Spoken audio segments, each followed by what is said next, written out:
To ask why we fight is to ask why the leaves fall. I played 2,250 hours. I just didn't think I'd be affected as much as I was. It got to the point when I realised I needed to stop. And it basically allowed me to escape my real feelings. When I started playing the video games, it kind of just took over, really. When you've got nothing in your life, the gaming becomes justified. They can be interactive, cinematic, and exciting. According to the BBC, 25 million people play video games in the UK alone.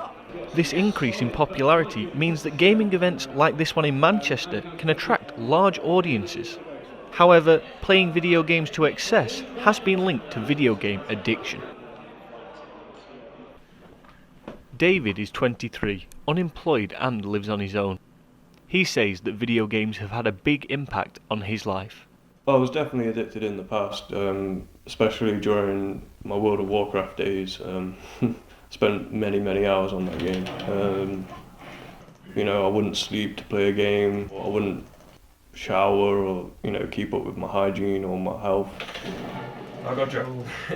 It got to the point when I realised I needed to stop, so I quit World of Warcraft and I've never gone back to it since. David still plays some games because he says the ability to play online has helped him through depression. I've been at points where I've been so low and had no one there for me that video games are sort of a comfort thing at that point. So you can just sort of go on them, forget about your troubles, and just get sucked into the video game. Alex is a gamer who paints Warhammer models for a living. 5 years ago, he was diagnosed with supraventricular tachycardia, a heart condition caused by poor diet. I was really scared socially to just go into work and do things like that. I didn't really want to take the plunge to go into work because I was suffering badly from panic attacks and stuff. It actually got as bad as where I had to sleep next to my mum, hold her hand, and her calm me down. He says there was one thing that helped improve his state of mind. There was a game, Diablo 3, that came out, and it basically allowed me to escape my real feelings of anxiety and panic. I would sit on there till 4 or 5 in the morning, not because I wanted to play it, but just because I wanted to drain my body so I could actually fall asleep. It created a really big distraction for my mind. She's got a very strong attack, which is the large spear thing. Alex no longer suffers from panic attacks, but now plays for up to 10 hours a day. So there are different types of online games that people can potentially develop problems with. Daria Kuss is a lecturer at Birmingham City University. Her main topic of study is video game addiction. If people were developing an internet gaming addiction, it would take over a number of areas of their lives. They would not be able to control their gaming urges anymore. They would play for increased amounts of time, for example. It's like any other activities that they liked to do previously will be taken over by the gaming. I feel like I need to play a game. It's affected me in the past. It's affected education, missing college days. Some of it's actually affected my university work as well. Whether it's curable or not, I don't know, but I do think it's very real. If you are addicted, games will consume your mind and be all that you can think about, according to Dr. Kuss. You can draw the line between an addiction and high engagement by the person losing the control over their behaviors, where the behaviors don't become fun anymore. It's more like a compulsion, having to engage in the game once you're addicted. Simon is 18 and he says that video games have affected his life, but he says he didn't play for fun. I wouldn't say that it made me feel happy, and I wouldn't say that it made me feel bad. It just made me feel indifferent, which at the time was much better than feeling stressed and depressed. Simon played online games every day for 2 years. He calculated how much this was in real time. What's an eighth of 2 years? So now 12, 24. In total, over a period of roughly 2 years, I played 2,250 hours. Simon's mum Susan says that this caused tension between Simon and herself. I just didn't want Simon becoming addicted. It was incessant nagging. We didn't always see eye to eye, because obviously being older, I've got different views. Like, at least sort of 3 or 4 times a day, I'd be told to stop gaming, stop wasting my life away. Parents don't always understand the attraction and the need, and so some of the issues come out of that friction. Tensions and difficulties can arise in the family because parents don't fully understand, because they've never been there and done it themselves. Simon believed that falling school grades and anxiety led him to game excessively. When you've got nothing in your life that's worth actually getting out of bed for or living for, then the gaming becomes justified in your mind, because there's that alternate reality is so much better than the current one that you just want to escape to it. You want to just change.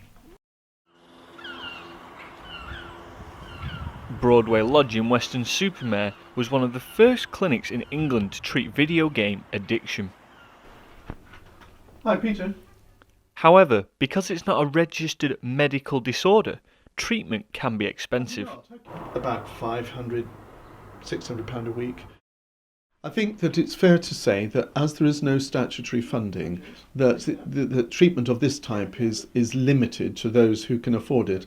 So these pads are called asset pads, and patients will provide each other with a little bit of feedback about how well they've done. You know, there'll be lots of positive affirmations for them from their peers. The majority of people will play games and get a lot of pleasure out of it. Millions worldwide play and it's not a problem. But there's a 2 or 3% for whom it becomes an issue. Michael, not his real name, is from Manchester, but said he didn't want to be identified because it might hurt his job prospects in the future. My life has definitely been affected by video games, both positively and probably negatively as well. I was quite active when I was younger. I did swimming for flipping like 12, 13 years. I was very active. And I just lost interest in that, really. When I started playing the video games, it kind of just took over, really. Do you think you were addicted? Yeah. I'd probably play between like 30 and 40 hours a week. So every single day after school and every weekend I would play. It's strange, I was addicted, but I didn't see it when I was doing it. And I think that's the addictive nature of it. I didn't really see that it was a problem. But now that I look back on it, it definitely was. Michael said the best thing about gaming was how social it was. You get to know people and, like learn about their lives. So they become more than just someone on the other side of a computer screen. They become an actual person, an actual friend. 2 years ago, Michael's best friend died. I would speak to him every single day because we were part of this like community basically that we were trying to make the best we possibly could. He was an online friend and they had never met in person. He was still a friend, irrelevant of if I've met him or not. It's just, I just didn't think I'd be affected as much as I was. So when people say you don't really know the people on the other side of the computer screen, it hit me like a truck, so I don't really know. The managing director of Crytek UK understands that video games can affect people in different ways, but doesn't think tougher gaming regulations will help. I'm a libertarian. I believe adults should be allowed to make their own choices, and the games, we have good ratings now, so that games that are violent are rated 18 and they shouldn't be sold to children. And I think it's everything appropriate, as with the movie industry. While filming, David told me he was being evicted from his house. So I've decided to take the opportunity to go backpacking and get out there, see nature, get away from video games for a bit.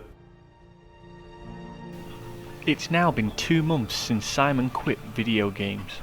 I just don't want to relapse back into that period of extreme depression. Alex and Michael still play games, but they say it's having no negative side effects.